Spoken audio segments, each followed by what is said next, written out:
This podcast is proud to be part of the TalkSport Fan Network. TalkSport. Powered by fans. A very good evening to everyone. It's Sunday night, so that means it's extra time. The final word on the weekend's action. And, of course, the final word this week is Tottenham Hotspur 1, Wolverhampton Wanderers 2. Oh, yes. What a fantastic day yesterday was. Last week, they have a saying, don't they? Turn that frown upside down. And we've certainly turned the frown upside down. We're going to be doing it in one hit tonight rather than two halves. I'm absolutely shattered. Long day yesterday. Probably overdone it a bit. Gone down to see the Wolves women as well today. Beat the West Birmingham Baggy Birds. We'll talk a little bit about that. So we're going to do it in one go. So we've already got over 150 of you watching live rather than the two. We will still have the quiz. And I've got some fantastic guests. Before we get started, I do want to say a massive big thank you once again to Creation Wolf for powering extra time. They're a local company. They deliver the latest and most advanced digital solutions to take your brand online presence and digital capabilities to the next level. If you're listening to it on podcast, it's www.creationwolf.com. The link is in the description below as well for you. And great people. And make sure you check them out if you've got a business and you want to take your business to the next level. I've got something I want you to try out as well for me in a minute, but I'm going to get my guests on the screen. First of all, he's been missing. We've had complaints. Well, not really, but we have had people asking, where is he? And he's here. He is the voice of reason himself. Jack, how you doing? Not so bad, Dave. How are you? I'm a bit tired, mate. And I'm probably looking. If you're looking on the screen, you probably think Dave's a bit quiet thing. You're probably a little bit under the weather as well. I'm okay, but a little bit tired. But well worth it. Love our team. Wanted to support the obviously the boys yesterday. Fantastic. And then been to support the girls today. And fantastic. So it's been a double-barreled win. How about yourself? Yeah, all good. I mean, it's that time of year, isn't it? With coughs and colds and everything. I've been a bit under the weather myself the last few weeks. And then obviously I was away on holiday this week, which has been nice. Tell everyone where have you been, Jack? I've been to Prague for the week. So that was amazing. What a place that is. I'd never been before, and then what a great place that is. And then came back Friday night and went to Tottenham yesterday. So yeah, it's been a good few days. Yeah, absolutely. Well, I've been to Prague. I remember going to Prague. We went for about 4 days, I think, about a week ourselves. I remember the first day that I arrived, it was absolutely freezing, chucking it down. It was horrible. We went into the museum thing at the top of the high street. Went in there. I don't know if you went in there. Yeah. And then by the last day, it was shorts and t-shirts weather. It was crazy. Yeah. Went on the little tram thing, got lost. Fantastic city, a lot of history in Prague. And you enjoyed yourself. Absolutely, yeah. Beautiful place, yeah. And did you have any goulash? No, but plenty of Pilsner. So that was nice. Plenty of Pilsner. Absolutely. Fantastic. Yeah. Well, I'm glad you had a great time. We've also got coming back with her golden smile. Look at it. It's there. It's Lucy, the golden girl. How you doing? I'm fine. Thank you, my dear. Fine. Yes. You have got a beaming smile. If you're listening to on the podcast, obviously you can't see this, but you've got a big smile on your face. Wonder why, Lucy? Doing the double over Tottenham. Massive smiles, Dave. Massive. Oh, absolutely. And you well? Yes, fine. Thank you. Just shattered myself, but all good. All good. All good in the hood. Of course, we've also had complaints. Well, not complaints, but where is he? Why hasn't he been on? We've missed him. We know he's incredibly he's got a 7-story mansion. Plays the piano. Friends with Liberace, friends with Elton. It's Tuba Wolves. How you doing, mate? Really, really well, Dave. Absolutely chuffed to bits. My really, really close friend's a Spurs fan, and we've got a private chat. And yesterday he took some huge stick. 6 points in the pub next time. What do you want to drink? 6 points, please. 6 points.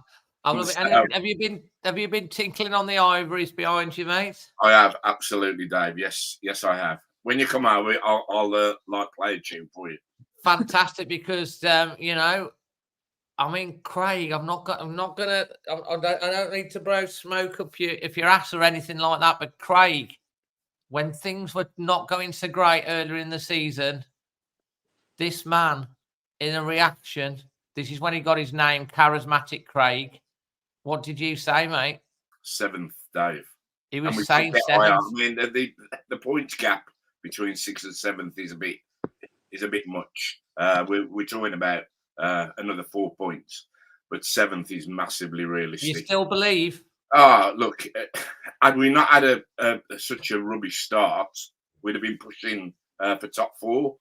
But more about that in the show. We're doing great. You can see the talent in the side, and we saw that pre-season, and that's why I said 7th. If they click, they're a sort of match for any team in the league. Any team. Well, we're currently 11th, I think. Is that correct on goal difference behind Chelsea? But correct me if I'm wrong. There's not a lot of gap between us and that 7th place. I mean, and it is. I was talking last week, and I'm going to bring Brian. You've got more guests to come on and say, but I was talking last week, and I was saying, because we didn't beat Brentford, that's the reason we'll miss out on Europe, because we're not putting teams like Brentford, no disrespect to them, at home. And we've got Sheffield United next week. It's a similar sort of thing. If we've got any aspirations of making European competition, you've got to turn them over and beat Sheffield United and Brentford. And it's all right beating the big 6, and we love doing that. But the next step for Wolves is to be able to comfortably put those other teams to bed. You know, and that's what teams that qualify regularly for big competitions and things like that do, don't they, Craig? It's a style that we can't play against. And we haven't been able to play against a style. It's not the teams. It's a style of play. Any team that sits back and invites us on, if we don't score in the first 10 to 15 minutes, we start to get anxious and start to make really schoolboy errors, as we did yesterday for the goal we conceded. I mean, it was an appalling goal to concede. No matter how well for the other 99% of the game we played, we cannot concede goals like that if we're going to be serious about top 4, top 6. Absolutely. We're going to get stuck into that. And we do have Boston Brian. Boston, obviously, if you do make the reaction after a game, you get a nickname. So, you know, Charismatic Craig, Lucy the Golden Girl, Jack the Voice of Reason. I don't think I can ever change that, because it's just what you know. I bet people come up to you, Jack, don't they, and say the Voice of Reason. Yeah, occasionally, yeah. I can imagine. And Boston Brian. You know, Brian, you were there the weekend in the Tottenham Hotspur Stadium, and mate, we're there doing the extra fan reaction. We're literally doing our extra little fan reaction, and Brian's on, and we've got Josh, who needs a nickname, and we're doing it. And then all of a sudden, tell the story, Brian. Well, we turn around, and there's this little fella and this big fella side by side, Jose Sar and Pedro Neto. So we're just doing our best to get them over, and thankfully, we persuaded him to come over. It's unbelievable, yeah. Unbelievable. Absolutely, because we do have, Craig, we do have our Always Wolves 7s, which is the charity thing that we do. Craig was in goal last year, broke his ribs, couldn't play golf for like 3 months. He was absolutely, you were like a cat, Craig. A big And cat, mind you. I know, and you were magnificent. You know, Thank you, throwing David. yourself around and diving at thingy. Anyway, the Charity Sevens is the Content Creators Cup, which is going to happen again this year. We're bringing it back to try and raise even more money for the foundation. But part of the rules of the Content Creators Cup is that you must have appeared on whoever's content thingy. So does that mean that Pedro Neto, who they saw, can now qualify for our team? I'm thinking maybe. Well, by the sounds of it, you don't need Sarr if Craig's in goal. You're fine. Yeah, right. In my dreams, Jack. I'll remember the second game that we were playing. I think it was against Fancast, the second game. And he made an absolutely brilliant save with his foot. I thought it was a certain goal, and he tipped it round. It was brilliant, and it made a difference because I think it was And one. he fell over. That's what I did. I fell over.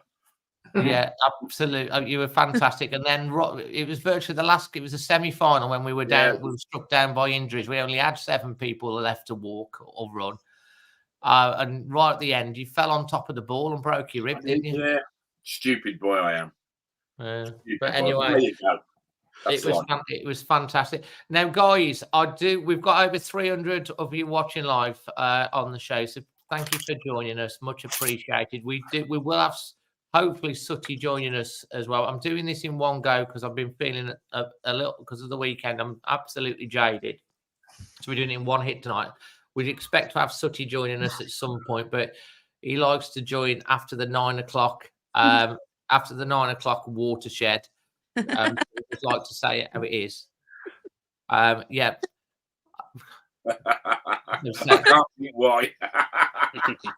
Well, yeah, I mean, exactly. Absolutely. We're all chuckling. Oh, dear. I love him. I know, he's brilliant, isn't he? Yeah, I love him. I absolutely love him. He is the best. He's going to be, so he'll be joining us in a bit. Now, guys, just before we get stuck in, I do want everyone here who's watching, there's a brand new app that's supporting the channel, and it's free, completely free, and it's there's no registration or anything needed. It's SofaScore, and they give you in-depth analytics on players that you can delve into. So I'm going to put a QR code up on the screen here. So you see this QR code, all you need to do is scan this QR code off your phone and download it. As I say, it's free. There's no catches. There's no registration or anything done. But it's really good. And I want you guys to let me know if you've downloaded it and try it out for me to see what you think of it. Because you can literally go into any game and it will give you breakdowns and stats and in-depth stuff that you can't get really on any other app. If you're listening to this on the podcast or you're watching it back on Catch Up as well, there's also a link in the description that you can click the link and it'll take you to it as well. And it does also help support the channel as well by you downloading the thing. So if you hopefully you'll have a go and then let me know in the comment section if you've done it, and then try and give me some feedback and on it as well. So that would be amazing. Right, let's get stuck into it. Jack, let's go with you first, mate. You know, back from your jollies in Prague, Friday night. Yeah, what time did you land? About 5-6 o'clock. So Friday evening. 5 or 6 o'clock. Yeah. So you've gone home. You've probably got yourself to bed fairly early. Yeah. Talk me through your day. It was a bit of a nightmare journey. It took us nearly over 4 hours to get down to Tottenham. We sort of left Molineux at 10 and we bang on 2 o'clock pretty much when the coach parked up. So it was a bit of a tricky journey then. It always is when you go to London, isn't it? And we were sort of saying, at least it's our last London journey of the year, but then we were thinking Wembley in the Cup, so it might not be, but it's wishful thinking. But no, I mean, I wanted to say, actually, first of all, what a brilliant game of football that was yesterday. And I think compared to last week, which I know you'd have talked about a lot last week, but 2 teams that wanted to play football, wanted to attack, wanted to play football, weren't bothered about losing. We were willing to risk losing to try and win the game. I mean, I was listening to Talk Sport on the way back, and there were Tottenham fans going, "Oh, we were rubbish today." Tottenham weren't rubbish yesterday. No, they weren't. We were just better. And Yeah. that was what it was. They weren't rubbish. Yes, they weren't at their absolute best, but they weren't rubbish. They played okay. We were just better. We had control of the game. We had a game plan that worked. We had players that were giving absolutely everything. Defensive discipline was off the scale. We've had issues with our defence in recent weeks. We've been a bit porous. Yesterday we were fantastic, apart from that little blip right at the start of the second half when Kulusevski sort of waltzed through and scored. But other than that, the defensive discipline, the shape, the organisation was spot on. I think O'Neill had highlighted where their weaknesses were, and he exploited it, ruthlessly. And it was a perfect, almost perfect away performance. Well, I mean, that's how Gary O'Neill kind of described it, really, apart from that goal. Craig, let's get your thoughts, mate, because we haven't heard from you for ages. Because I have been doing because we've had games and I've done Monday nights instead of the Sunday, and he's like, Dave, I've got band practice, so I've got to go and I've got to blow on his horn and everything. And look, because aside from being like friends with Liberace and Elton, he also is the musical director of about 2 brass bands as well on top. So he's had to do that. So when I send him a message, it's like, I'm on for tonight, Dave. You've got a smile on your face, you've got a skip in your step, Craig. Yeah, but Dave, I mean, every time we play sides that want to play a game, as Jack said, we play well. We've got when teams sit on us and they sit back and they just literally want to block and do nothing else, we really struggle. Yesterday was an absolute joy, because even though we had sort of 30% of the ball, when we got it, we knew exactly what we were going to do with it, and we got players that were in tune. Lamina and Joe, the teamwork between those two is just amazing. They seem to know where each other is all the time, and we've been looking for players like this for 40 years. The last player like this was Mikey Bailey for me.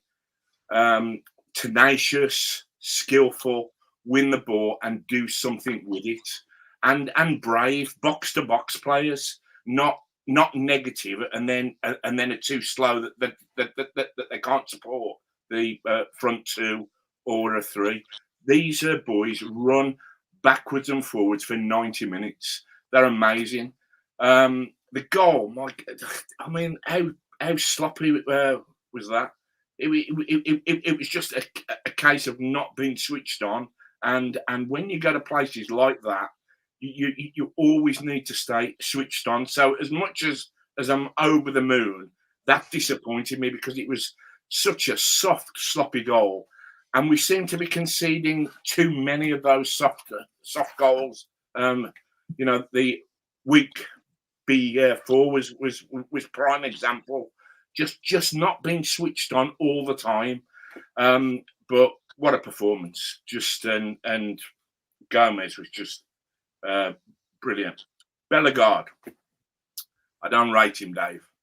He's a lazy player. Well, I've been on to be honest, I met Bellegarde after the game yesterday, mate, and he said that Craig, that Tuba Wolves, I don't rate his piano skills. He said, I reckon he's a one-trick pony, and he only plays a tuba. He says, I've never heard him play them piano. He can show me. I don't mind. He's I mean, is he just right-footed as well? Because that opportunity he had on his left foot that he should have just shot through. He didn't, did he? He brought that ball from his left foot onto his right foot and gone. And the chance had gone. And we missed so many chances yesterday, didn't we? We should have scored 5-6 goals, and they were clear chances, not half chances. They were full chances. So absolutely brilliant win. Missed 3 or 4 goals, in my view. And the goal against was really, really sloppy. But hey, look, I've got a massive smile on my face, Dave. It's brilliant. We have, and to be honest, you have a very fair point in regards to John Rickton and Bellegarde. You know, I bet Sarabia was a little bit like that to start with, and he started to come in. I mean, he got another assist for the corner, Sarabia's last player. You know, he's took a while because Sarabia came on a promise of goals and assists, and since that goal, funnily enough, against Spurs, it's kind of his confidence has gone. Bellegarde, I think, maybe a bit similar. It's interesting actually because you do say about his left foot, because if you watch the highlights back and you watch everything back with regards to that, he gets the ball, he comes on his left foot. There's the chance to shoot. Absolutely. Across the keeper, and he pulls it inside, and the chance is gone. Yeah. And it was similar against Chelsea. Similar sort of situation. He tried to pull it in. He did get the shot away to the keeper, but of course, he'd lost the momentum and the keeper made an easy save. So I don't know whether it's a confidence thing or, you know, I mean, I'm right-footed, right? Okay, I don't play elite level football. I play 5-a-side, 6-a-side, 7-a-side when I get a chance. But like, if you see a side to goal, I can hit the ball with my left foot because if you hit it, you know, you've got a chance of scoring. And he just maybe it's a confidence thing, and he was trying to. I could see what he was trying to do. I mean, funny enough, it's a similar goal to what Raul Jimenez scored against Tottenham just before the lockdown, apart from the other side of the goal, where he's going in and then he turns it in and then he curls it in. He was trying to do that sort of stuff, but then Raul Jimenez is a natural, was in his peak, you know, kind of then. Maybe it'll happen for Bellegarde and he'll surprise us and he'll score a left-footed 40-yard screamer next week. You don't know. Dave, can I just say I've been this guy. I've moaned about him so many times I can't tell you. Nelson Semedo is having an just outstanding season, and I honestly believe that Gon has pushed him 2 yards wider, which we've been talking about for the last 2 years. He's 2 yards wider, so he's stopping that ball coming over. He's a lot quicker to the man. He's playing out his skin. He's a joy to watch. He's very humble as well. And we're going to come to Brian in a second, mate. But Semedo is someone I've defended a fair bit over a long period of time. He's very down to earth. He came in obviously from Barcelona. So there's already, when you got Barcelona on your CV, there's a lot of expectation there. But obviously came to the Premier League. It is different.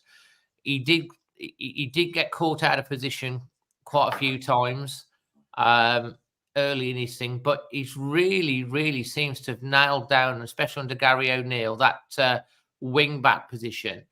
He marked Son out the game yesterday. He was absolutely fantastic. His positional play, his counterplay, and, you know, he's also got something up front. That ball that he delivered across and put on a plate for Sarabia was an unbelievable ball. Sarabia probably will be disappointed he hasn't finished that, because that was, you're thinking when we're under the cosh against Tottenham, oh, that's what we've been waiting for. And he puts it either side of the keeper and it's a goal. He's at the keeper and he said, but, you know, I think Neto put on social as well. Walls put something out, the interview with Nelson Semedo, and Pedro Neto retweeted that. And I think he put so underrated. And you can see what the team thinks about him. And he is underrated. He is. There's a lot of people that's got on his back. He's a great player. He stays humble. He never complains. He puts a shift in. When you're playing a wing-back position, you're going to get caught out occasionally.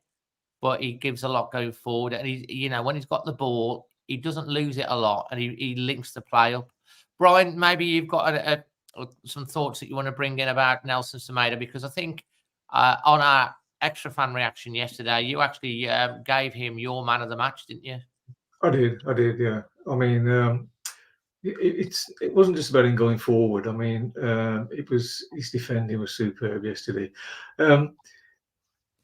As As Craig alluded to there, about you mentioned one of my favourite players from the 60s and 70s, late 60s, 70s was Mike Bailey, as our captain.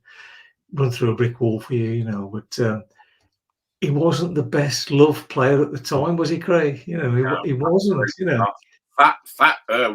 we have said at the time, but now, he's not. But yeah, if you get the chance, you can have the whole match from 1974 League Cup is available on YouTube. You can have a look at it. I've got a DVD of it. But trust me, have a look at that game. See how good Mike Bailey was. He was outstanding in that game. Never got the plaudits in that game. Well, they didn't analyse the games like they do now to the nth degree, but he was superb. But all my time, the point I was trying to make is that all the time I've been supporting Wolves, there's always seemed to be one player that they have to get on his back. It's always been the same. It was Jim McCallion. This guy on his back. It was an elegant player he was. Simon Osborne. He's another one, wasn't he? That they got on his back. I'm just trying to think recently. But Semedo, he seems to be the whipping post at the moment. There's a guy who sits by me in the Steve Ball. He won't have a good word said, and his negativity is spread a bit behind him as well. And all this. And the problem is when you've got a mindset like that, you're looking for them to make the slightest mistake. I told you he was rubbish. Well, in any game of football, you're not going to win every tackle. You're not going to win every header. You're certainly not going to score every goal, as we saw yesterday, or every chance. Yeah, it's like that. It's like that, isn't it? Because otherwise, it'd be like basketball or netball. One team gets the ball, they score. And the whole essence of those two sports, netball and basketball, is stopping the other team scoring on one attack, and then you might win the game.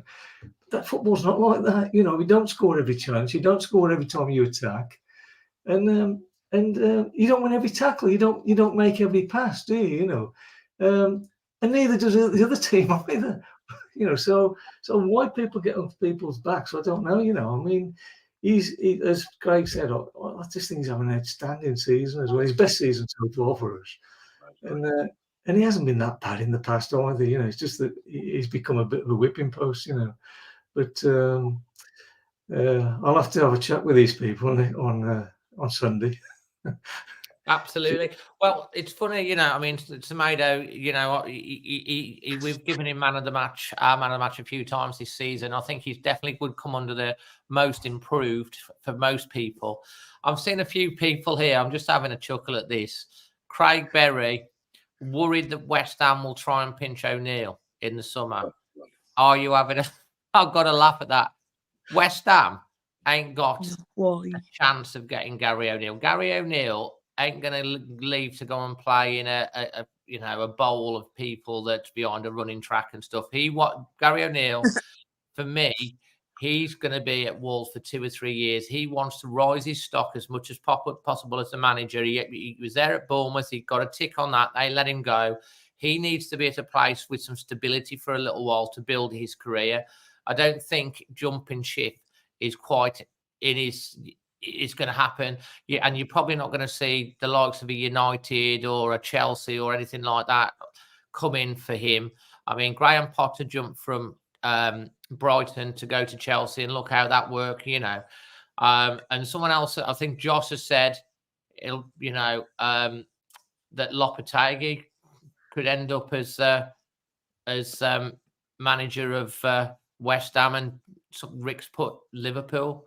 Mate, Lopetegui will be lucky to be manager of Bilston or flipping, all flipping Stafford Rangers. The guy, great manager, but I'm not sure if I was a chairman, I'd want to trust this man, because to me, he's a snake. He's a great coach. He's a brat. Thank you very much. Thank you very much for what you did for us. Can't knock that. But the second he went off on his own agenda and he was, in my opinion, the cause of a lot of the division among the fan base, divided the fans. He loaded the bullets, got his mate Balagi to chip out a few tweets and stuff, and he's still going, waiting for the Man United job. He's still going down the gym in his Wolves kits. The thing is, like, Julian Lopetegui, this squad was not good enough, mate. It's a bit like Bullseye. this is what you could have won. You could have been a god here, and you threw that chance away because you thought you were too big for our club. No one is too big for our club. And I'm sorry if you get the bit. I wish you best of luck managing Bilston Town or whatever it is. He might be the West Ham manager. It might be a fit for him, and he'll go on and be successful and stuff like that. But like, you know, looking back of everything that happened, am I glad we've got Gary O'Neill instead of Lopetegui? Am I glad that Beale out of EastEnders thought he was too big for our club as well? Yeah. Funny enough, we've ended up with Gary O'Neill. No one gave him much when he came in, and look at the camaraderie that we've got. We never saw that sort of camaraderie under Lopetegui. He put them out to, you know, towards the end of the season to get slaughtered, you know, to try and prove a point. Gary O'Neill, love him or not, he goes in and they're playing for him. They're playing for the badge. They're playing for the badge on the shirt. You know, they're playing for the fans in the stand, and the fans in the stand can see it. And we haven't had this sort of connection with the team as we've got now since, in my opinion, peak Nuno. And it's great to see. I hate them playing in red, but we keep winning. Jack, over to you. Thoughts on all of that? Yeah, just really quickly, I've dawned on me yesterday watching the game what that red kit reminds me of. It's the Zimbabwe cricket team. I've been thinking all season that red kit. It's not a Wolves kit. What is it? It's Zimbabwe cricket. And is that what it is? It's with the red with the green tops. Right. It is. Right. 100% on O'Neill. I think I'll hold my hands up. At the start of the season, I was underwhelmed. I didn't think he was not a big enough name. That's the wrong. Experienced enough probably to take on what seemed a bit of a mess and a bit of a jumble of players and a divided fan base. After we drew away at Luton and lost to Ipswich in the League Cup, I was thinking this isn't looking good at all. Since we beat Man City, and then we went on a little bit of a run after that, didn't we? We've just not looked back. And I think the way O'Neill conducts himself is a credit to the club. You know, you mentioned Lopetegui there. I mean, we can't underestimate the job he did for us. But, you know, at the minute, O'Neill feels like a much, much better fit for where our club is right now.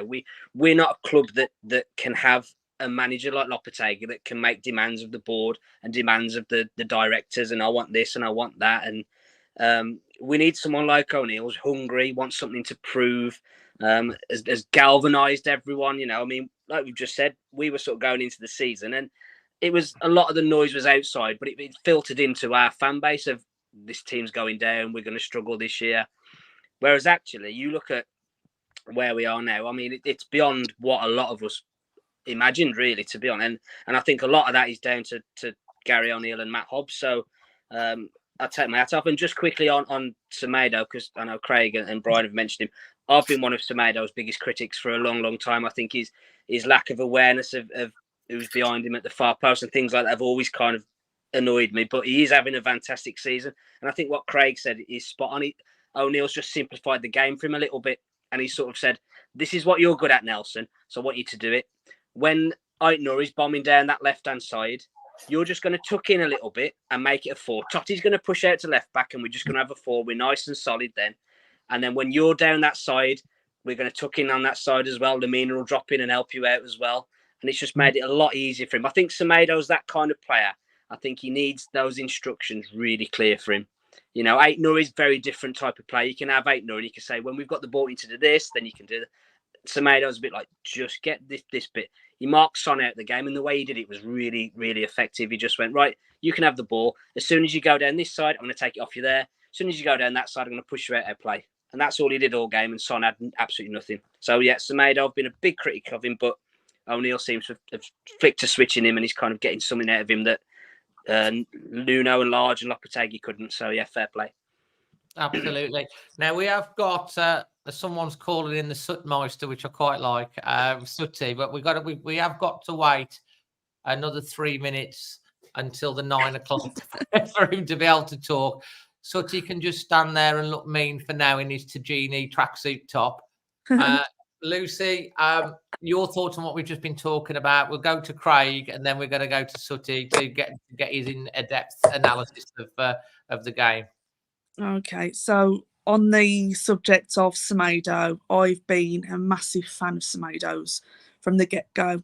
I always saw the potential in him. It reminds me very much of Dendonka back in the day. He was always the whipping boy. If ever there was something wrong, it was always Dendonka's fault. But he read the game. He was always in the right position at the right time. Obviously, made mistakes. I'm sorry, but they all do. They all do, whether they're a big name or a small name. They all make mistakes. But Semedo is just coming on so much. I'm such a massive fan of that lad. I am buzzing for him at the minute because he just plays with pride as well. And you can see how much he's enjoying himself. And it's really, really nice to see, you know, instead of just doing his job and then going off the pitch. I'm buzzing for him, absolutely buzzing for him at the minute. Fantastic. Thanks, Lucy. We go to you, Craig, on what we've been talking about, and then it'll be after 9 o'clock, so Sutty can come on. Yeah, Jack said most people were like talking about the team going down. I just remember. You remember that? No, if you're listening on the podcast, there is and you all laughed. You all laughed your balls off. You all said. Craig, just to stop you there, just for anyone that's listening to it back on the podcast, you've just held up an A4 piece of paper with the number 7 on. Correct. And the comments down the right hand side, insulting and whatever. Look, I've been wrong about a number of things. Semedo, I was absolutely fuming about J-Lo going, and with hindsight, best thing possible, because this lad that we've got at the moment, he's young, yeah, he is, but he's clearly an academic of the game. He understands the game. He understands systems. He understands what the opposition will do. How he set that team up yesterday to nullify a team that are playing incredibly well at home, and we nullify them. They didn't even have a shot in the first half. We then let them in for 10 minutes or so of the second half through our own stupid fault. Not through their good play. No. And then the speed of Neto, Sarabia, and the passing is pinpoint, isn't it? You've even got Dawson hitting 50-yard balls now to feet. The control that these boys have is just off the scale. You've got to go back to Sheff, a guy that I've had no time for at all, and he saved us 10 point of deduction, hasn't he? But by stuff that really hurt us as fans. But it sort of clearly needed to be done. So I'm just sitting here now eating a bit of humble pie about a number of things that I'm really pleased to say that I was wrong about. What I'm not wrong about, I have to say, is that when we play these teams that sit back on us, instead of this slow play, we've got to move the ball quicker. That is the only way that you break down a bank of 10 players, by moving the ball at speed. And we don't move the ball at speed against those teams. We knock it backwards slowly so that we're trying to pull them out of shape. You will not pull a team out of shape if you're knocking the ball around slowly. So that's what we need to do. But Gunn knows that. I'm absolutely thrilled that my club is 2 points off 7th place. I'm hoping that they're going to show me wrong, and then I will come on with my Nigel Farage face on and go, yeah, you all laughed at me. Well, you're not laughing now, are you? So there you go.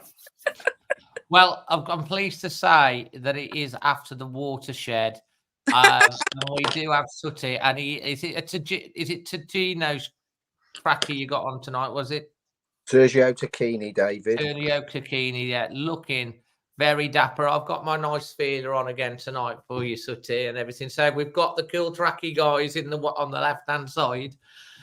Sutty, I saw you before the game yesterday. First of all, thanks for the badges. I haven't seen my dad. He's giving some lovely badges.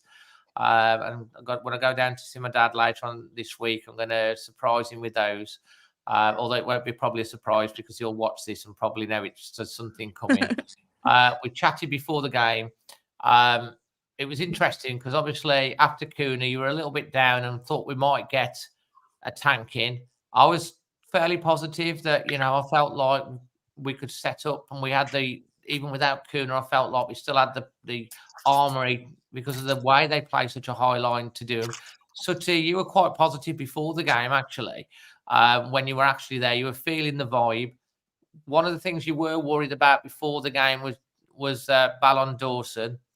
He did play, probably made one mistake, along with two or three others for the goal. But he did ping the ball about a la Connor Cody style, spreading the play. Let me know tell everyone your thoughts on the day and what your takeouts are. Well, good evening, everybody, by the way. Beginning of the week, Dave, I was very sceptical that we would get anything from this. And then as the week went on, we find out that both their first choice fullbacks are out. And I start to get a little bit happy, Dave, because all of a sudden we've got two fullbacks that will not want to face the likes of Neto, Sarabia, Hwang, and it played out just as we thought before the game. But as I've said to you time and time again, Dave, greatest manager in English football is no other than Sir Alex Ferguson. That is fact. And he once said that if you have more than three that don't perform, you will lose the game. So I've just jotted a few marks down, Dave. Okay. Yep. Sarr, I'm going to give Sarr an 8. One save kept us in the game. What a great save as well that was. It was crucial. Absolutely. And, he got down well, fingertipped it round the post. That was a key. That was a 1-1. Absolute key. Had we conceded then, that ground would have lifted. Yeah. They'd been on the up. And I don't think we'd have won that game. So that was an outstanding save. Dawson, 8. Kilman, 8. Totti, 8. 8 Nori, 8. Gomez, 9.5. Lamina, 9. Sarabia, 8.5. Neto, 9. Hwang, 8.5. And I'll go back to the lad at fullback, Dave, Semedo, because if he hadn't have put Son in his back pocket for a whole 90 minutes, neither would we have won that game, because if he's on the up, they don't lose. Okay? And I'm giving him a 10. What, you're giving Nelson Semedo a 10? Nelson Semedo was man of the match. If you watch that whole game back through again, I know Gomez is going to take all the plaudits for scoring 2 goals, and the two lads in midfield were like terriers. They snapped at heels. They won balls back. Not only did they win balls back, but they played the likes of Neto in, Sarabia in. They were outstanding. But one player, if you watch that 90 minutes back and watch him for 90 minutes, without him, we don't win that game. That is as good a fullback performance or wing back that you will ever see. He was that good, Dave. He was absolutely brilliant. To be honest, I mean, Brian gave him, if you've seen the reaction, Brian gave him and Josh gave him man of the match.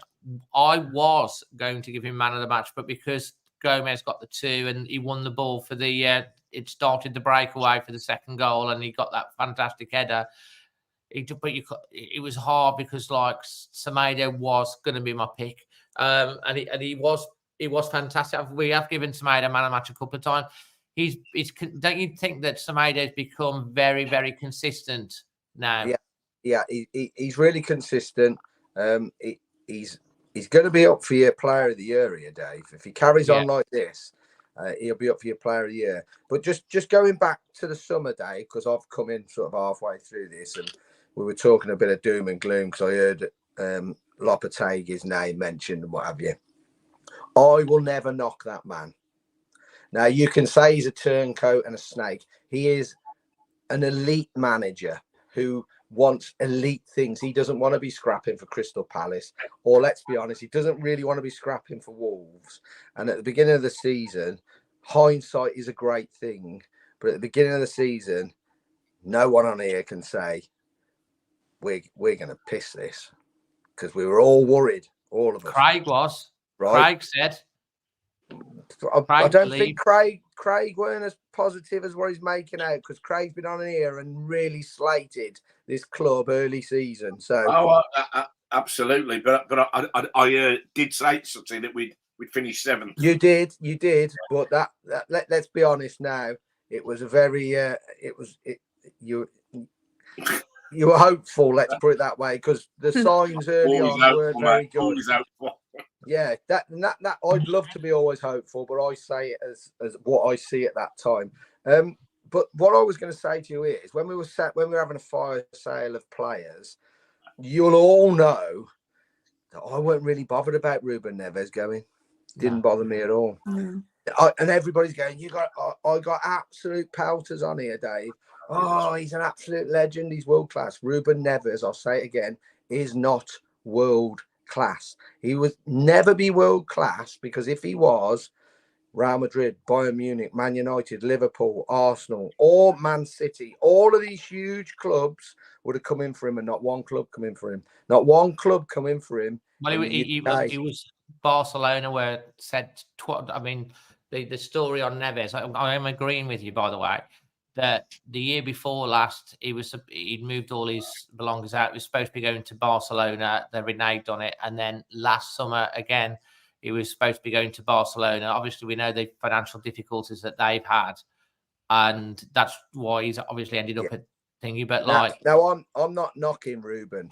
For 6 years, I watched a lad give his absolute everything for this football club. He was outstanding.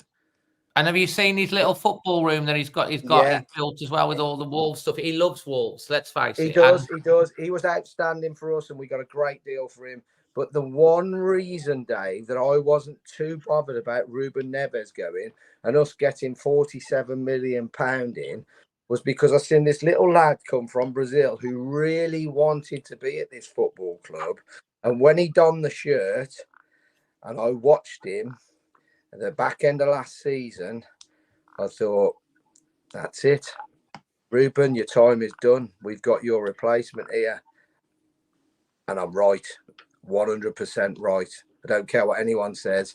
I am right. Joe Gomez is a very special player. Someone mentioned in the chat that he's kind of like a young Kante. There aren't many midfielders that have a knack of being able to put a toe in, and he'll miss a tackle occasionally, but he nicks balls. He did it. He did it against again the weekend against Tottenham. He did it against Chelsea. He nicks a ball, starts an attack, and what was even more, he scored that great goal against Southampton when we were down to 10 men. He scored an header. What an header that was. But it was poor from Tottenham, but he's quite a way out. He's not like inside the 6-yard box. He's headed in. Can I say something about that, Dave? Can I say something about that header? I don't know, you saw Discord today. I was watching the replay on that header, and we were thinking, how's he got so much room? How's he got so? You watch it back. It's all down to Kilman. It's all down to Kilman. Son is supposed to be marking Gomez. He's supposed to be picking him up from the corner. I don't know who the player was that was supposed to be marking Kilman, but he sort of he's a better foot away from Kilman. I thought at first he was a bit of argy-bargy, but it wasn't. It was just leading up to the corner, or the corner being taken. They're sort of jostling a bit, But you can see Gomez has took up a position directly behind Kilman, right? And Kilman, for some reason, Son puts his hand out. You can see that. Puts his hand out like that, onto Kilman. and Kilman grabs his wrist. He grabs his wrist. Just as the ball's coming over, and it would be in vision of the ref, he lets him go. But that split second, he's lost his man. And then the centre half that's marking Kilman, I think, realises, tries to come through Kilman. Kilman just blocks him, just overpowers him from getting there. It was all down to Kilman, that goal. Well, not all down That's to Kilman. really, really good interest. And so, guys, if you get a chance to watch the highlights back on that, it'd be interesting to watch that back. But it was a great header. And then, Sutty, the second goal, Joe Gomez wins the ball, feeds it out. Pedro Neto gets his afterburners on. We've seen a very similar goal, apart from Neto finished it himself, against Albion, where they've got a corner. And if you've watched any of a couple of the Tottenham channels, especially Expressions Oozing, who's yo blood, yeah fam, he's going like referring to Wolves. All the Wolves in the Game of Thrones, they got slaughtered, but they were there slaughtering us. He says like we're getting a corner against Tottenham. He said it's like having a penalty, even when we get our own corner, and then they're still scored. And we've sat back. We've had to wait like a cold spring on a few occasions. Literally, the discipline of defending that and watching all the movement that Tottenham were doing, you cannot underestimate how much concentration that goes into doing that, and then picking the right moment to break. Joe Gomez did that, picks it up, and then he's running. Pedro Neto gets his afterburners on, and because it's Pedro Neto, the fear of God isn't, you can feel the air in the entire of the Tottenham Hotspur Stadium, and Neto's running down that thing, and you can feel the expectancy of the Wolves fans, the hairs on the back of your neck go when he's charging at you, and he draws players to him.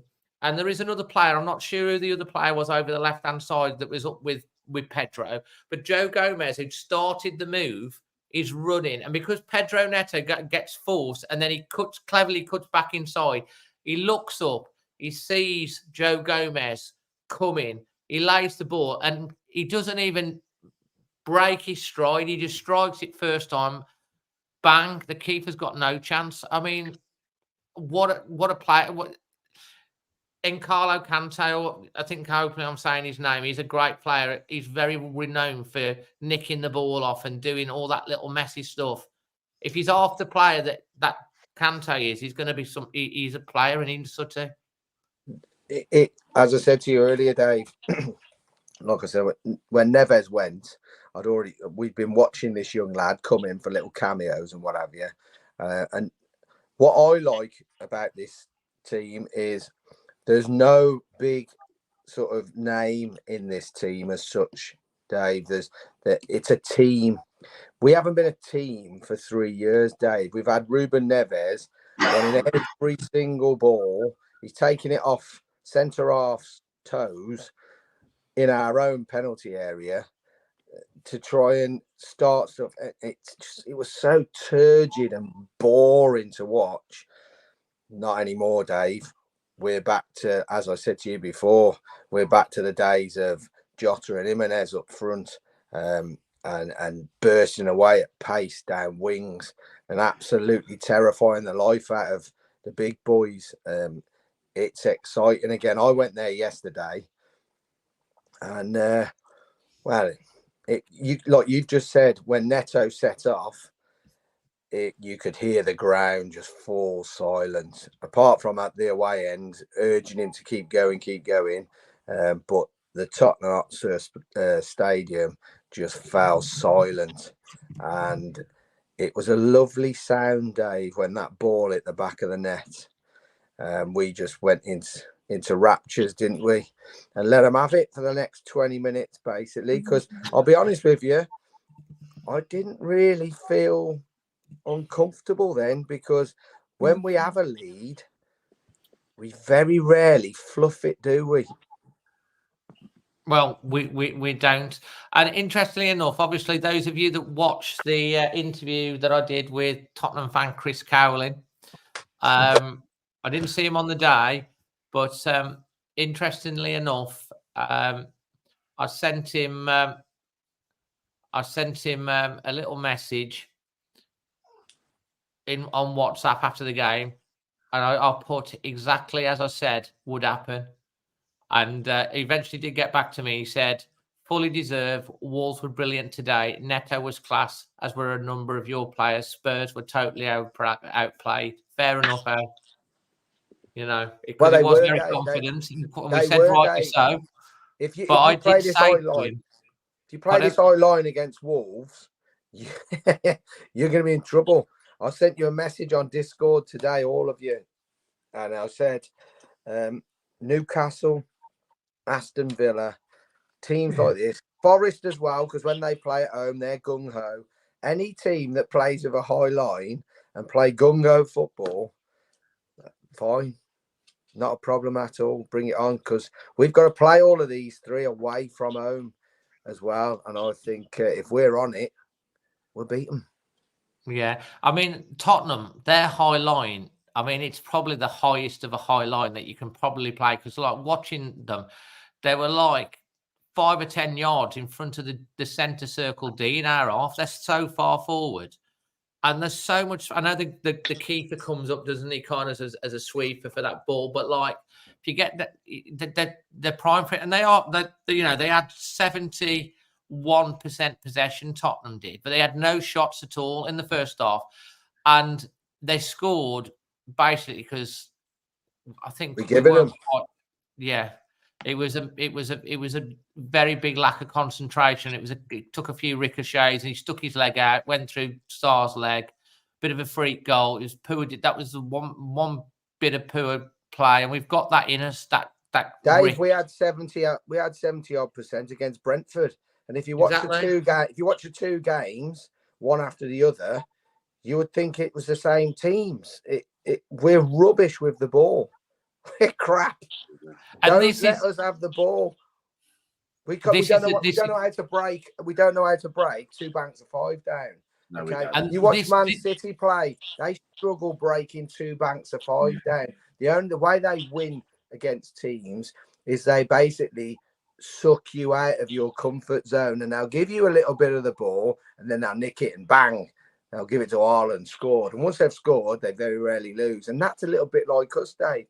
So Craig's right in what he was saying. To break these sides down, you've got to move the ball really quick. You've got to drag them from side to side. And then all of a sudden, the gap will open.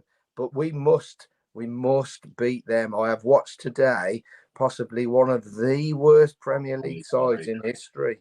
Let's not do another Huddersfield, Dave. We ain't a charity. I was saying that on the way back yesterday. I was like talking about like Huddersfield only won 3 games and they beat us home and away. It's just so Wolves, you know. And if we're going to be making European competition, as I said last week, that's the level you've got to be at. You've got to be able to win these games.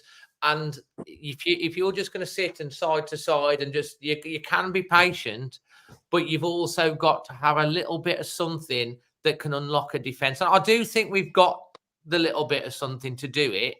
But sometimes sucking a team in, like you say, and then you can go into the space. It was a little bit like a basketball game first half. Jack, over to you. I mean, your thoughts on what Sutty's had to say there? No, I totally agree. I think if you just look at our home fixtures now, Sheffield United, Fulham, Bournemouth, West Ham, Arsenal, Luton, Crystal Palace. We're going to have a lot of games like last weekend at home. So we've got to kind of work a way here where we can, as Sutty says, move teams around, move the ball quickly, and get that first bloody goal. Yeah. If we score in the first 10 minutes next week, we'll hit them for 5 or 6. Because I watched them today and they crumbled. I mean, their captain come out and said that bloke shouldn't have been sent off. It was one of the worst tackles I've ever seen. Terrible. Their manager last week was moaning because the referee was eating a sandwich, and today he's come out and said, "Oh, it was in my day that was a fine tackle." It's an awful tackle. They're running out of excuses. They're running out of time. we've got to punish them next week.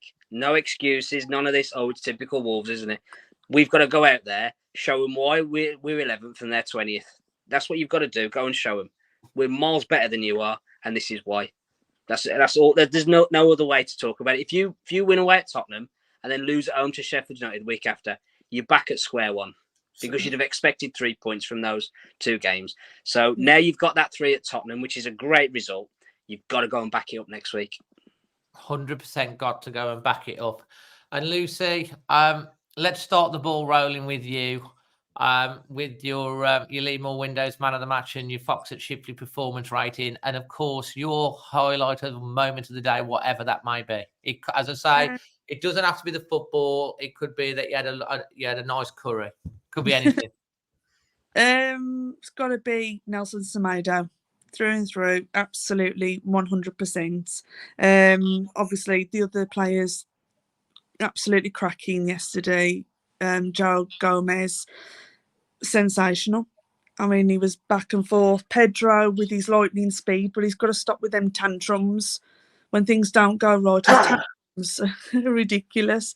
But I think he does it on purpose, you know. I've got this theory because Neves used to do this when other teams used to come in for him. He used to play like dog shit. He'd be crap simply because he didn't want to go. And this is exactly what Pedro's doing. He's putting his foot down, he's having his tantrums because he doesn't want to go nowhere. He's basically saying to him, peace off. Oh, I want to stay with Wolves. And I think that showed at the end that would be amazing. And he's celebrating. I'm going to add a question into all of you with this as well. When it comes on to Pedro Neto, if Wolves do make Europe, do you think Pedro potentially could stay? There's interesting because obviously European competition added on. If you keep Pedro Neto and we add to this squad, I think we've got one hell of a team for next year. Personally, Carry on, Lucy. Yeah, sorry. So yeah, definitely Semedo, 100%. I'm going to give it a 9.5. It'd be a 10 without that bloody goal because no way should they have been able to get that goal at all. I don't know what. I think Dawson had fell asleep and I think Saul looked like he was doing a dance. He shouldn't have been able to get that goal at all. And moment of the day was having my little niece on the morning. I didn't really do a lot yesterday, to be honest, apart from get drunk on the evening because I was very happy. But no, my moment of the day was having my little niece come round for breakfast. And we had some fun and games. That's absolutely amazing. Charismatic, your thoughts. Let's start with your performance rating. A 9 out of 10. The 1 point was because the goal was just so poor. That was not a 0.5 mistake for me. It was a 1. Semedo, man of the match by a mile. He was just so assured yesterday. He didn't look under any stress at all. He was composed. He knew exactly where he wanted to put Son, and that's a difference as well. Son didn't play him yesterday. He played Son, which was amazing. The moment was so safe. Such is absolutely spot on right. I mean that was just it was just so hard to get down to, really low, brilliant save. And going back to Goofy, Sutty, you're absolutely right. I was absolutely mortified. He can't even get in the team, can he? It's Main Road now, and I have to say, Lucy makes a really good point there. Neto's got to be looking at that and thinking, if I move, am I going to play regular football? Depends what team he moves to and how they sell it to him, I guess. I mean, look at Calvin Phillips, another one. Manchester City sometimes buy players so someone else can't have them. He's ruined him. So I'm just wondering. I think you might be right, Lou. So I don't think he'll want to go, but Sutty might be right that they've already got the figures in the bank lined up Well, ready, we'll but, come on to ask Sutty that question very, very shortly. So, what did your moment of the day? It was a save by Sarr. Save by Sarr, yeah. Thank you. Brian, I think if you watch the extra fan reaction when Brian was hobnobbing with Pedro Neto and Jose Sarr yesterday, you're going to stick with Nelson Semedo as your man of the match? Yeah. I mean, City's backed up exactly what I said, didn't he, yesterday? Yeah, definitely man of the match. Tough on Gomez not to give him man of the match, but yeah. But the thing was yesterday, there wasn't a bad player. There wasn't one bad player there, was there? You couldn't give anybody less than 8 for that performance. Regarding the goal, Craig, I think if you the goal that Tottenham scored, there was quite a few ricochets and chances to get it clear, but the last tackle was made by Dawson, and he went with his wrong foot. It was absolutely awful, wasn't it? He went with his wrong foot. Yeah, He should have gone with his left. And and a person of his experience should have known that. I know it went through Sarr's legs, Dave, but I mean, it was like, it was a toe poke. Wasn't it? I mean, just he didn't really. He tried to react, didn't he? But it gone through his legs. I wasn't expecting it. I don't think the player even expected to see the goal there like he did. It should have just sort of happened for him. And but the point about he should have gone with his left foot. That was the point I was trying to make. But I've just made a few notes here while the others were talking. The most critical piece of business we've got to do in the summer is get Gary O'Neill on a long contract, a better and a long contract, ASAP. Really, don't have to wait to the end of the season. As soon as we can, really. Well, obviously, FFP comes into that, doesn't it, as well? And the same goes for Pedro as well. If we could get him on a better, I know he's on a long contract. 2027. Yeah, but he signed that quite a while ago, and okay, that's but we players sign new contracts within contract, don't they? All the time. So I think we just need to make sure he's happy financially, because he does love this club. I have spoken to him.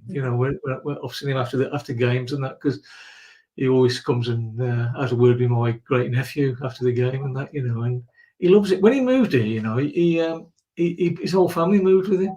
When he was a young lad, his mom and his dad and his sister, his younger sister, came. So they came lock, stock, and barrel and moved here. So he loves the place. So just make him happy, really. But I understand, though. He's got to be ambitious, and but as Craig said, if you want to go to a club and you're not going to play every week, he's just broke into the Portuguese side, isn't he? And he's doing that at Wolves, not anywhere else. So that may be. The other thing is, if he goes to the Euros and has an absolute blinder there, they'll add another 20 million on it, because Jota looks like he could be out. Yeah, stretch it off. And I made the other point about Dawson. Yeah. And my moment of the day, though, Dave, was obviously when we met the Pedro and Jose. Yeah, and if you've not watched that, guys, go and check out the channel after this is finished. Just go on to the reaction. It says the main man. It's got a picture of us with Pedro Neto, but Jose Sarr also comes on. It was a bit of a surreal moment. Actually, it was not planned. They came on. Pedro came on and had a smile. I said, well done to Jose, and I think he goes, very important win. He's, very nice bloke. I said, made an absolutely fantastic save. Go and check that one out as well, because it was a bit of a surreal moment when we got him on the reaction. That was amazing. Sutty, over to you. You've been hearing what's been saying, talking about Pedro as well, which we've not gone into too much detail about. So fill your boots. Pedro Neto, David. Well, he's crown jewel, isn't he, at the moment? And I think we're all forgetting, David, that everybody is for sale at the right price at the football club. That can be the manager all the way down to a youth player. So I think if the right fee comes in, we won't see Pedro. What is the right fee? 80 minimum. Yeah. Who was I thinking about? If Brennan Johnson, who played for Spurs, come on for Spurs yesterday, was 50+ million. Wow. Dave. If they take anything less than 80 for Pedro Neto, then I'm afraid they cash in way too cheap. So I won't be very happy, Dave. And we'll start a few rants off again if that happens. So, yeah, I mean, there's going to be there's going to be. He has gone on record, Dave, saying he wants to play in the Champions League. He ain't going to play in the Champions League with Wolves anytime soon. Let's be brutally honest. It ain't going to happen. Not unless they sell somebody, even 2 people, Dave.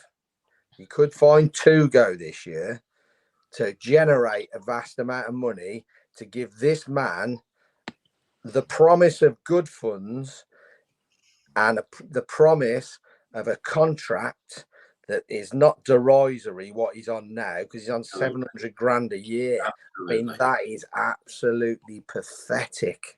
So he's going to have his money at least quadrupled.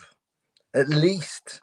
He is going. I mean, you got other clubs now saying this Gary O'Neill is incredible. Well, he is, because we were relegation favourites, Dave. So you got to take your hat off to the lad. He has done brilliant. Galvanised us all as well, Dave. So for me, I do think Neto will go. And if he does go, Dave, and the money is the right money, I will gladly, well, not gladly, but I'll wish him all the best, because he has been great. But let's not forget as well, Dave, we ain't never had a full season with him. So whoever gets their full seasons out of him, they'll win things, Dave, because this kid's a bit special, any. Let's be honest. I think Pedro Neto is world class. Not yet, Dave. You're jumping the gun. He's not world class, Dave. Not yet. Not yet. He's only a young kid.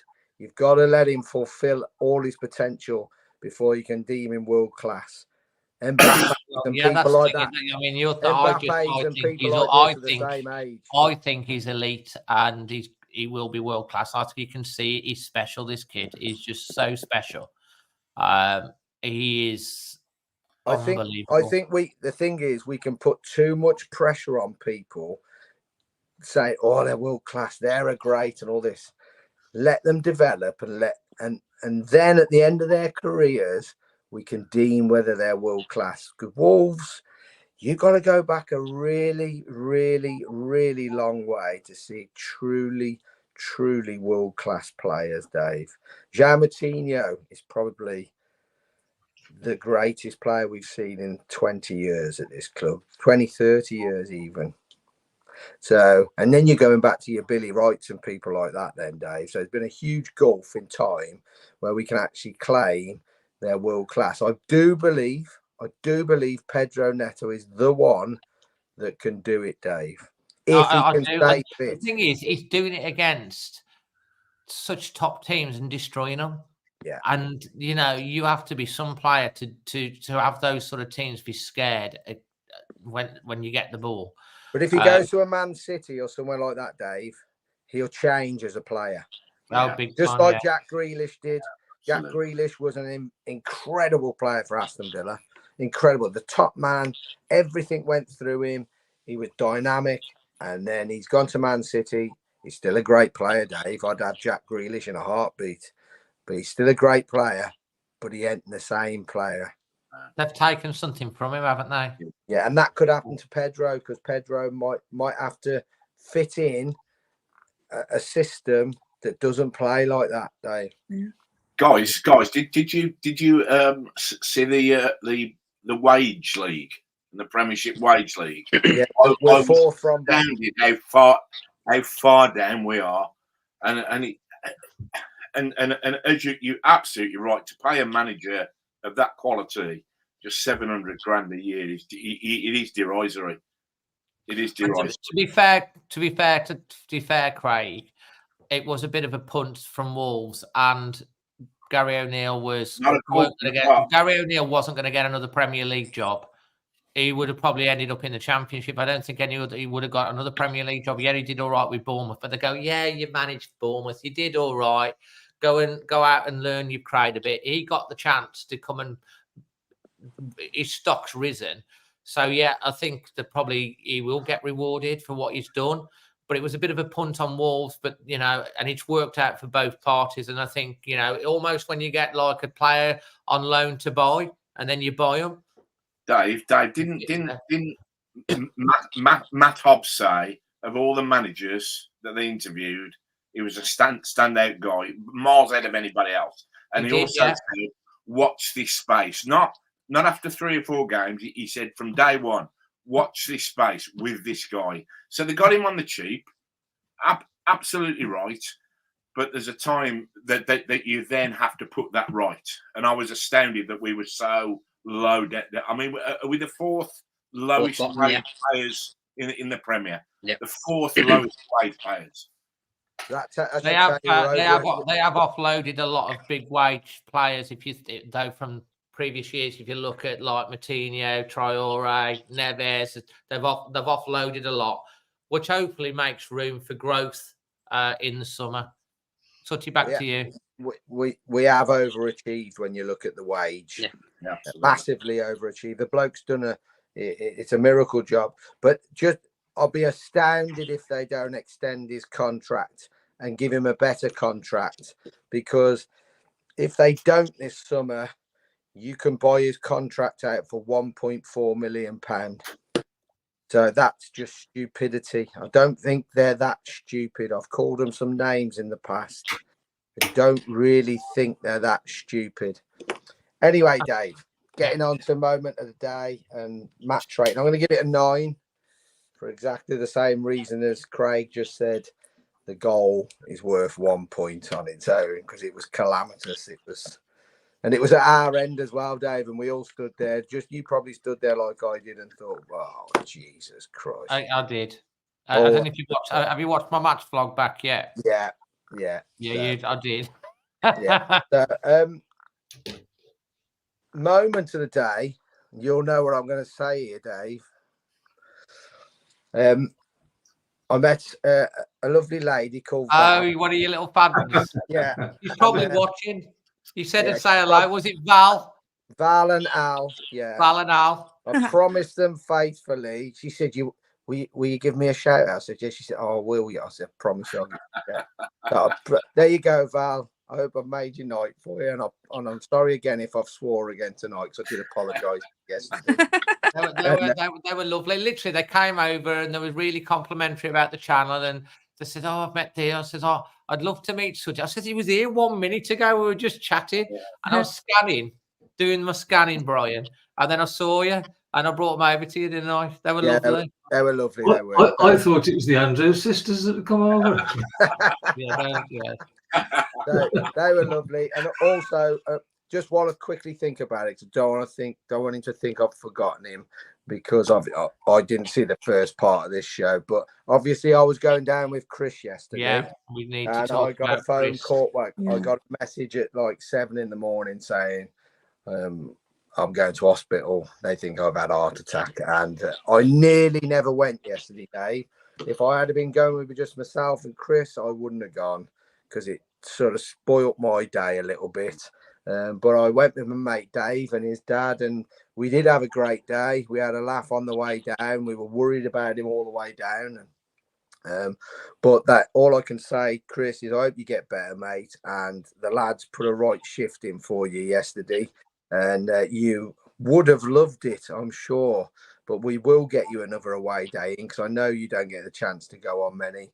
But get better soon, mate, and we're all rooting for you. Absolutely. No, I was gonna funny enough, I was gonna mention that just before the quiz, because he does love his quiz. Yeah. He gets very competitive with his quiz, does Chris. So like the Chris that we're talking about is cheerful Chris. Yeah, I mean, as Sutty said, he was due to go to the away day. He had some pains in his chest. He's gone to hospital. He's in hospital at the moment. He's had a stent fitted. He's okay. It was a shock to all of us, and you guys in the chat, please send your love to him. I know he'll really appreciate that, and hopefully we'll be able to have him back on the show, making us laugh and being grumpy and all of that as soon as possible. And he's probably going to watch it. So, Chris, as Sutty's hit the nail on the head. Lots of love to you, mate. Football is everything to us, but like losing your mates and people you love and stuff like that transcends anything like that. So I'm sure everyone sends love and best wishes to you here on the channel, and we'll get you back as soon as possible. Definitely. I mean, man of the match, Dave. There's only one Nelson Semedo, Dave. I never thought I'd hear myself say this. I have slated this bloke time and time again the previous seasons, Dave. And I am glad that he has proven me wrong. He was absolutely head and shoulders above a team and a team full of teammates that all played outstanding yesterday. That's how good he was. He nullified their greatest threat. And to be honest, I didn't even realise Son was playing half the time.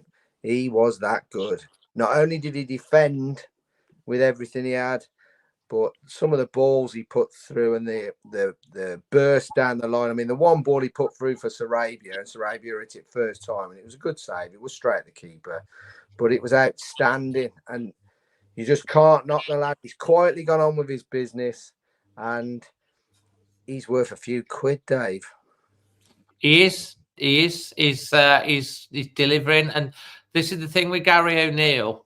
You look at, I mean, I go on about, I talked about Lopetegui earlier.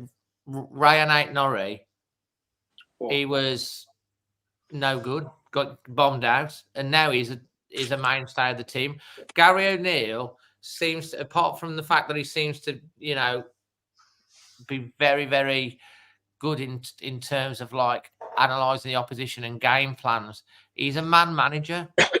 He knows how to manage a team and make them feel 10 foot tall and part of the team. And he's got, you just see the fact, I mean, you were there, Sutty, Jack, you know, the aftermatch. Again, I put the final whistle on, how the team are pushing each other forward and doing that with the fans and stuff. It's a togetherness we haven't felt for a very, very long time. And you know, we're going to have days where we're going to lose. He's going to get things wrong. He's still learning. He still hasn't had a full pre-season with the team. He still hasn't brought in players that he's probably going to want. But like you know, you talk about like Pep Guardiola and Klopp, and you know, if it wasn't for Unai Emery and the job he's doing at Aston Villa, you know, and even Rob Edwards is doing a great job at Luton with what he's got. Gary O'Neill surely has got to be a contender for Manager of the Year, because absolutely, yeah, you know, he's got to be, isn't he? You know, Dave, sorry to interrupt you. Just before Jack goes on, I've quickly scribbled down, because you know I like a post-it note. Yeah. I've quickly scribbled down what I think it would cost to buy any of them players that started that game yesterday. Go on. So right then, I've got Sarr at 15 million. 15, right. Unless he goes to Saudi Arabia. Yeah, forget Saudi Arabia. This is real money, Dave. Okay. Semedo, 40. Kilman, 50. Dawson, we'll get our money back, 5 million. Totti Gomez, 30. João Gomez, 35. I think I've been a bit light there. Lamina, 25. Sarabia, 20. Hwang, 50. Cunha, 65. Neto, 80. They didn't cost hardly anything, Dave, apart from Cunha. And his value's gone up according to you as well.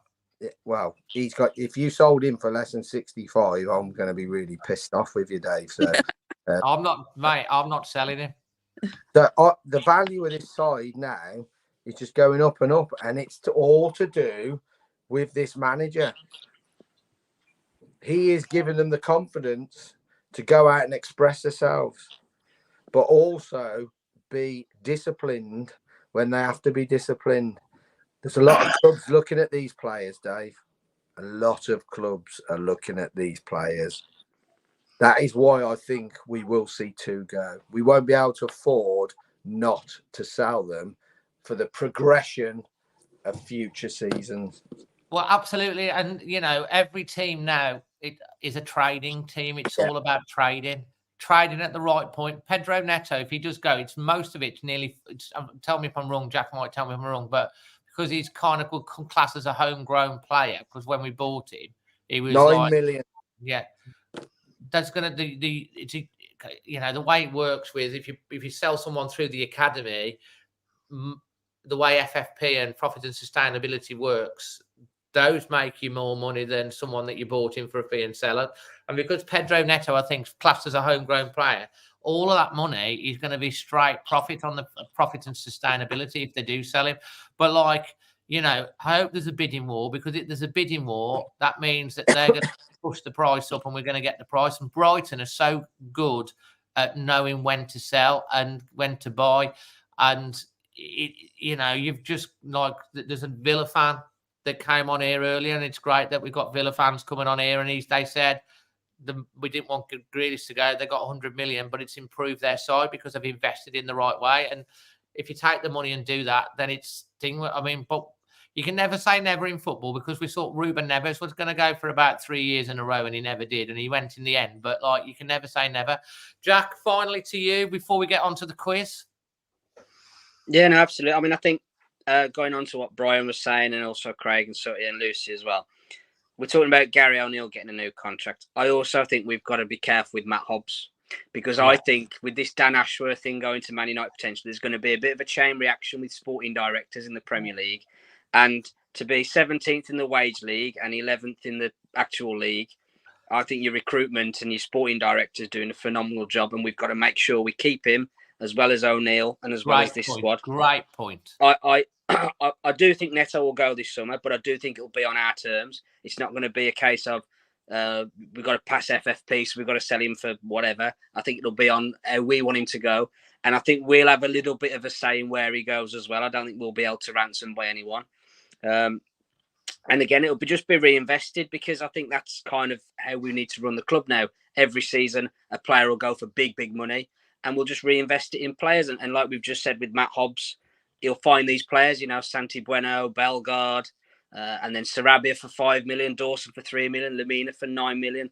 These are bargains. And if we keep doing that, and you just sell one player every year for 70, 80 million, you can progress and progress and progress without putting yourself under any trouble with the FFP. Effectively, we're 12 months ahead of everybody else, because what we did last summer, we're selling Neves, Nunes, Collins, Raul, Traore, Moutinho, Costa. The list goes on. Crystal Palace will have to do that this year. Fulham will have to do that this year. Bournemouth will have to do it. Villa. Brentford will have to do it. Forest, Everton, Villa. Anyone who comes up won't be able to spend a lot of money. So straight away, we're probably ahead of 9, 10 clubs already this coming summer. If Neto goes for big money, we're going to be in such a good position, I think, to really push on with this group of players. I really do. I think these are, considering where we all were at the start of the season, I think there's a lot to be proud of and excited about our club at the minute. Absolutely. So your man of the match? Man of the match, I think Semedo just shades it from Lamina for me. I thought he was, again, outstanding. Performance rating, I've gone 9, because I think a couple of missed chances, a couple of poor finishes, and then the poor defending for the goal kind of just sullied it a little bit, but it was still a really, really good performance. And my highlight of the day, I've kind of written it here, there was a 2-minute period. Semedo makes an outstanding block from Kulusevski. Oh, I thought they were going to save a goal. And it goes out. Yeah, it goes out for a corner. We defend the corner and we go up the other end and we score. And that's all in the space of about 2 minutes. That's our team there. Passion, aggression, desire, commitment, concentration, organisation, pace, composure, quality. That's what we are now. And you saw that in that 2-minute period. So that's the best part of the day. A tackle that Semedo did as well. Yeah. Not Semedo, Totti Gomez.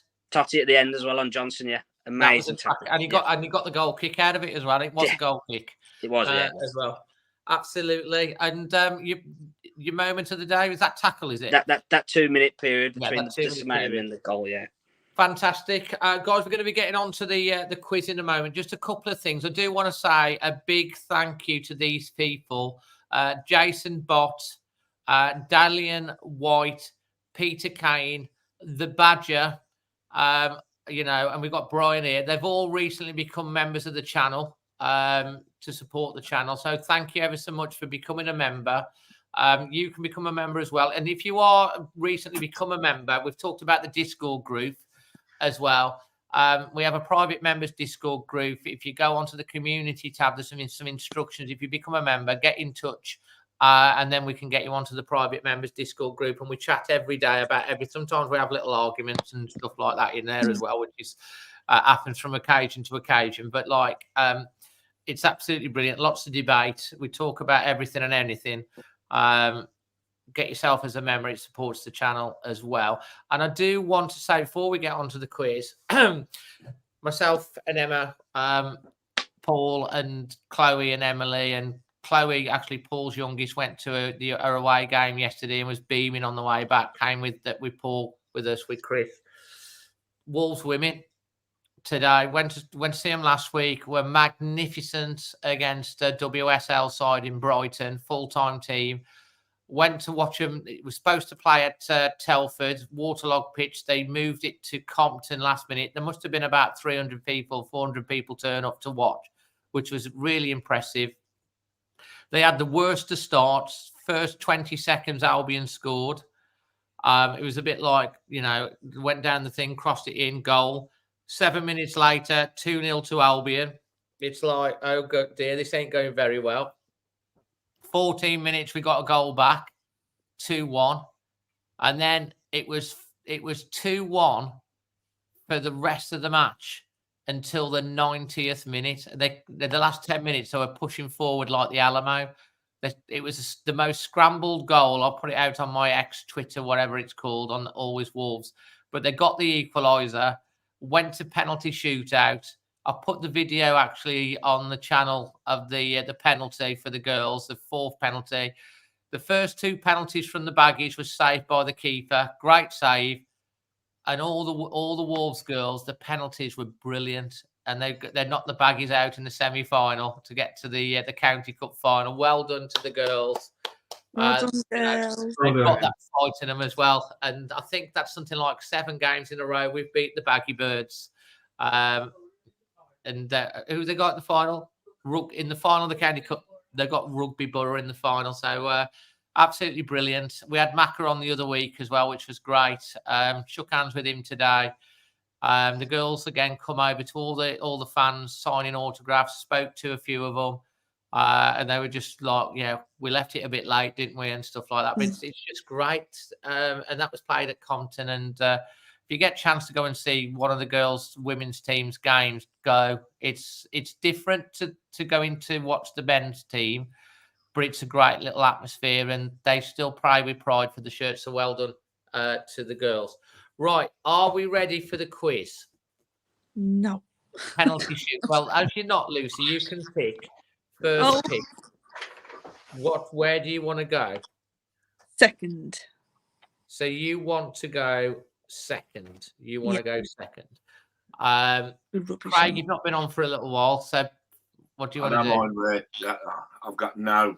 You just choose away, Dave. I'm happy. Well, you can have what's left then. Okay. Jack? Let's go third. Sooty? Last. Last. Brian? I suppose I got was it first or fourth? First. You're going to go first, Brian. Fourth. So, I made the mistake going first last time. Craig, that means that you've got to go on. You give me a choice. Fair dues to you, Dave. Go on, up you go. Okay, so you're on your penalties on the spot. You're in front of the South Bank. You're in a penalty shootout for the Mighty Wanderers. You ready? I am. Go on. Okay, I've seen you save shot, so it's your scoring right. Who's going to be this week's champion? Against which club did Wolves play their first game in official European competition? Was it Red Star Belgrade, PSV Eindhoven, Juventus, or Schalke 04? First ever European game. Yeah, against which club did Wolves play their first game in an official European competition? In an official European competition. Give me the teams again. Red Star Belgrade, PSV Eindhoven, Juventus, and Schalke 04. I will go with Red Star. You hit it so far over the bar. Okay. The fans have caught it. It is Schalke 04. Okay. Schalke, So okay. second up, is that who's second? Me. Lucy, Golden Girl. How many times have Wolves competed in the Champions League, previously known as the European Cup? Lucy, is it 1, 2, 3, or 4? 2. Oh, she tucks it away. A beautifully stroked penalty. Oh, loose. Well done. Correct answer. So people keep track because I forget. Lucy's got 1. Craig's on 0. Who's third? Is that you? Yeah, it's me. Yeah. Okay, Jack. What is Wolves' best ever finish in the Champions League, previously known as the European Cup? Is it the first round, the second round, the quarterfinals, or the semi-finals? I don't think we've ever got particularly far in it, so I'm going to go. Would you say second round? Round 1, round 2, quarterfinals. Round 2. Let's go with that. Round 2. You've hit the post. There we go. It's the quarterfinals, actually. That's all right. That's not bad, is it? So there we go. So who's fourth? That's Brian. Brian, how many times have Wolves competed in the Europa League, previously known as the UEFA Cup? 5, 6, 7, or 8? Let me work this out. Just a second. So, we've got to the final. Does that include the Fairs Cup as well? Because it used to be called the UEFA Cup. Okay, so we got to the final and the first time it was ever played, because it used to be called the Intercity Fairs Cup before that. Well, I don't think we ever went in there. So that was 1. What was it? What were the options again? 5? So we've got 5, 6, 7, or 8.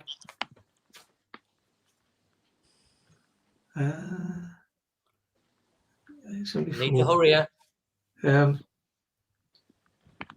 5. Final answer? Yeah, 5. Took it away. Took a while. You gave the keeper a stuttering run up, but you eventually put it in. So you've scored. Sutty, last up in the first round. Wolves.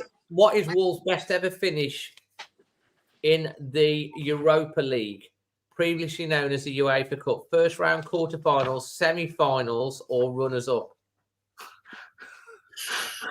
Runners up. I tell you what, Brian, don't they give him the easy ones? Runners up is the correct answer. So, Craig, you're 0 out of 1. Lucy's 1 out of 1. Jack, you're 0 out of 1. Yeah. Brian's 1 out of 1, and Sutty's 1 out of 1. Okay, so tough one that sucked. Next round, Craig. You need to. Here we go. Wolves once competed in the European Cup Winners' Cup, later known as the Cup Winners' Cup. In 1960-61, which club did they lose to in the semi-final? Was it Fiorentina, Rangers, Dynamo Zagreb, or Austria Vienna? Dynamo, I'll say. You're getting closer, Craig, but the keeper's tipped it round the post. Okay, thanks for that. It was Rangers. So When you're Rangers came to town. Oh, wow. Right, Lucy, second pen. When Wolves competed in the Europa League in 2019-20, how many seasons had it been since their previous European campaign? Was it 29, 39, 45, or 49 seasons? 29. Have a think Is about that it. 29? Is that what you're going for? 29, 39, 45, 49. What are you picking? Yeah, 29. I'll just go with it. Yeah. 29, you've hit the post. It is 39 seasons. So you're still 1 out of 2. Jack steps up. When Wolves competed in, Wolves' record winner in an official European competition was in a home game in November 1960. I'm sure you remember it well, Jack. Absolutely. They beat 5-0 on that day. Was it Austria Vienna, Fiorentina, FC Lucerne or Dynamo Zagreb? What did you say? 1960. Yeah. Who would have been around that time? Was the first one Austria Vienna? Did you say Yeah. Austria? Yeah, I'll go with that one. Nicely tucked away, Jack. Ooh, wow. Well done. 1 out of 2. From draw to your level with Lucy. So Brian and Sooty have the opportunity to take a distinct lead after the second round. In 1954, Brian, prior to the official European competition, the Daily Mail hailed Wolves as champions of the world after they beat which club in a friendly at Molineux? Was it? Onved. Was it what? Onved. Onved. It was Moscow Sparta. No, it was Onved. Yes.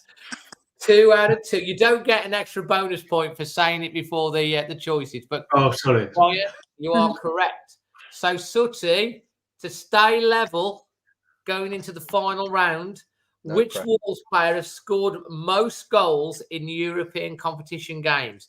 Is it A, John Richards, B, Raul Jimenez, C, Diogo Jota, or D, Derek the Dugan? Oh, gosh. Well, Jota got 2 hat-tricks, didn't he? Let me Jimenez get.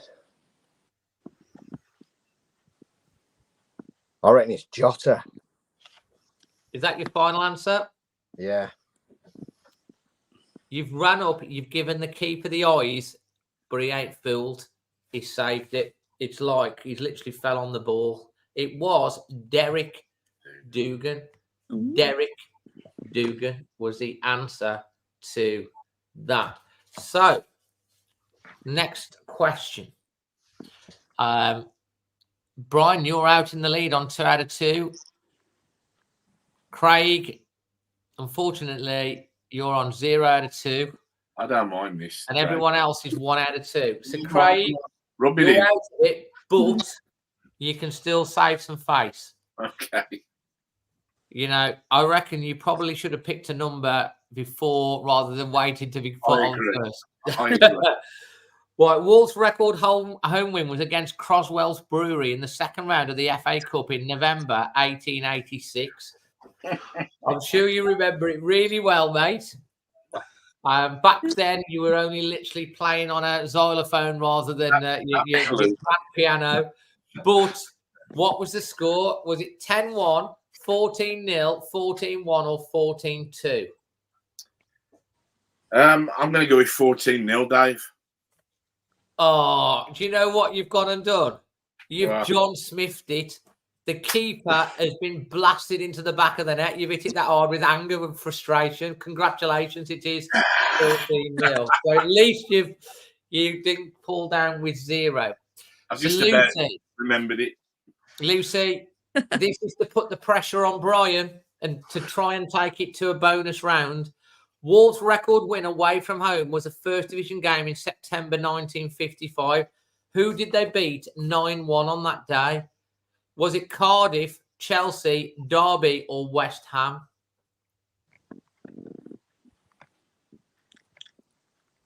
I'm going to go Cardiff. You're going with Cardiff City? Yeah. Final answer? Yeah. Do you know what, Lucy? You've got like this way of running up to the penalty spot and the keeper just like looks at you and you smile and you bedazzle them and then you put it in the corner. You've scored. Yeah. 2 out of 3, Chelsea, Lucy. Fantastic. It was Cardiff, not Chelsea, yes. So, Jack, you need to put the pressure on Brian as well. Okay. Wolves' record home defeat was in a first division game in December 1897. I'm sure you remember this one well as well. Yeah, of course. Who did they lose to 8-0 on that day? Was it Blackburn Rovers, Aston Villa, Burnley, or the West Birmingham Baggy Birds, otherwise known as West Bromwich Albion? Bloody hell, I mean, it was that long ago, wasn't it? Although I think if it was West Brom, they'd still be talking about it, wouldn't they? So I'm going to get rid of that one. Although actually maybe it was. Let's go. What did you say? 1890. So I think Villa are 1897. When? Sorry. You haven't got to go back quite that far. It was 1897. 1897. I'm sure that helps you.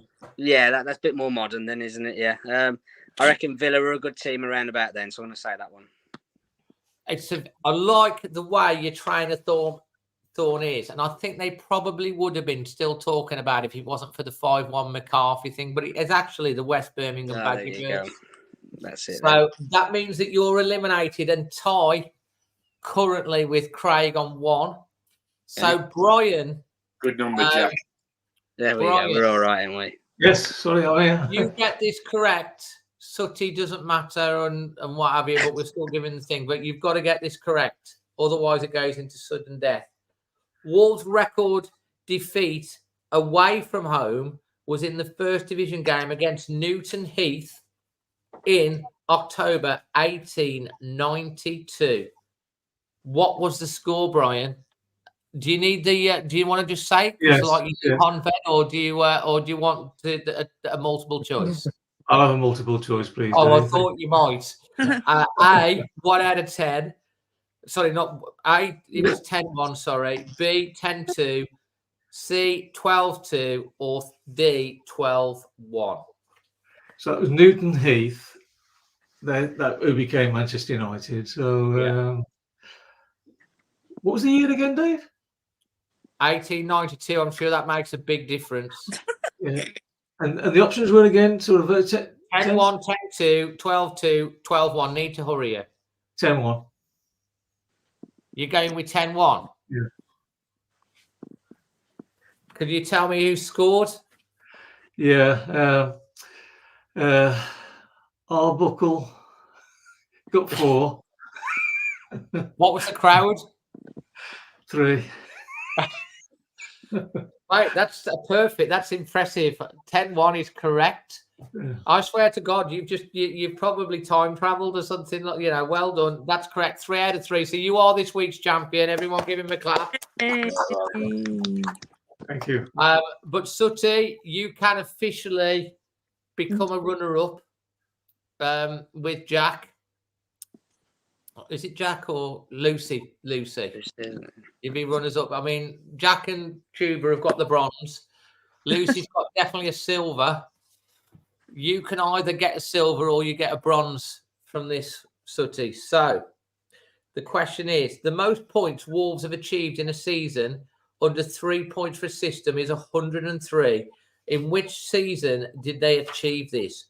Was it 2008-9, 2012-13, 2013-14, or 2017-18?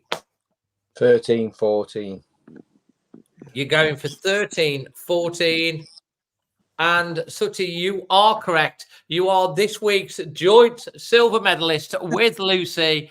Jack and Tuba have got the bronze award, but our winner this week of the penalty shootout competition is with a Boston performance, Boston Brian. Whee!